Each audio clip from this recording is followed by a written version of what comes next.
again. I thought for the next 2 days we would read two of my favourite stories. Well, they're not new ones, they've been around for a long time, and the first one is How I Became a Pirate. It's written by a woman called Melinda Long, and the illustrations are drawn by David Shannon. Now that will be the first one. The second story tomorrow is Pirates Don't Babysit, and it's the second one. It's a two-part story.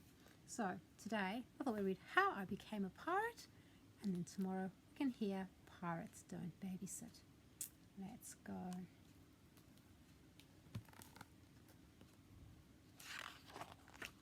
How I Became a Pirate. It's a bit of a longer story, so get comfortable. Pirates have green teeth, when they have any teeth at all. I know about pirates because one day, when I was at the beach building a sandcastle and minding my own business, a pirate ship sailed into view. I knew what it was because it had a flag with a skull and crossbones on it, and because I could hear the pirates singing, "Hey ho, blow the man down." They were a little off-key. I think a bit like Mrs. Lightfoot. I tried to tell Dad, but he was busy setting up the beach umbrella.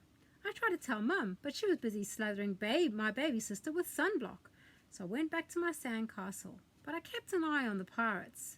By then, they were rowing to shore.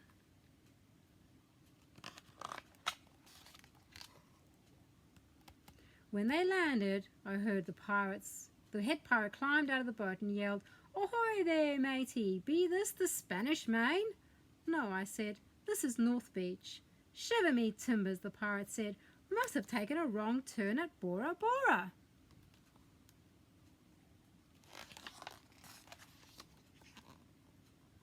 He walked around my sandcastle, he looked at the moat, then he yelled back to his crew, "He's a digger, he is, and a good one to boot." "A good one to boot," the others agreed. "What be your name, matey?" the head pirate asked. "Jeremy Jacobs, sir," I told him.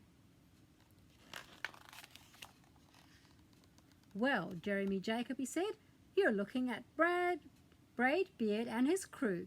We've been needing a digger like yourself. We have a chest of treasure to bury." "Aye, treasure," the others shouted. "You're coming with us," Braidbeard told me. I didn't think Mum and Dad would mind as long as I got back in time for soccer practice the next day.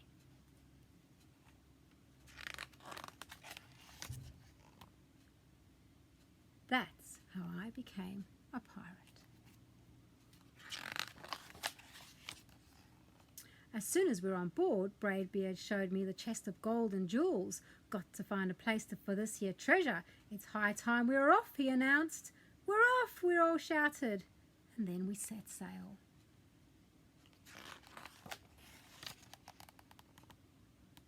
There was plenty to do on board. The pirates taught me how to sing sea shanties, the louder the better, and to say real pirate stuff like landlubber and scurvy dog. By dinner time, I could speak pirate perfectly. I also learnt pirate manners. Braidbeard pounded his fist on the table and yelled, "Down the hatch, me hearties! Down the hatch!" we all hollered.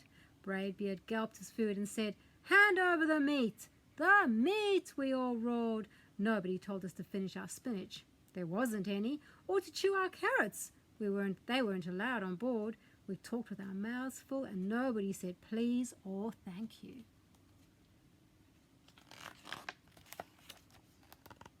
After dinner, I tried to teach the pirates to play soccer. Braidbeard kicked the ball and yelled, "Ah, soccer! Ah, soccer!" we yelled. Then everybody dove for the ball at once and it rolled right off the deck. "After it, me hearties!" Braidbeard commanded. "After it?" we all whispered. We fought over who would go and get the ball, but it didn't matter anyway because a shark came along and swallowed it in one gulp. So much for soccer. By now it was past my bedtime, but nobody tells pirates to go to bed, to take a bath, or to brush their teeth. Maybe that's why their teeth are green. Pirates sleep with one eye open, just in case, and they don't change into pajamas unless they want to. Pirates don't do anything they don't want to, except for maybe swabbing the decks. I wanted to be a pirate forever.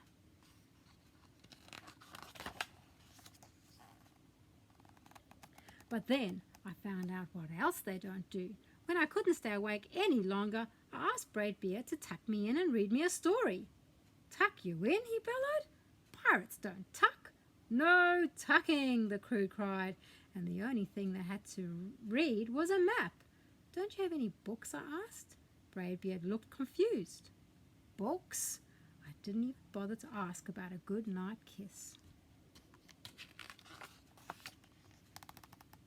It wasn't easy to fall asleep without a story, but I was finally dozing off when a storm broke. Thunder boomed and lightning flashed. I tried to hide under the covers as the waves slammed up against the ship, but I kept falling out of my hammock. I couldn't find anyone in the cabin. They were all on deck. Lower the sails, Braidbeard shouted. Batten down the hatches. Everybody ran around yelling and lowering and battering.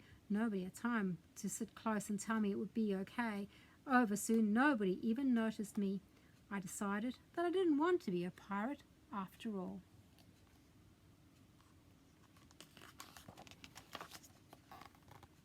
Just then, flash, crash, crack!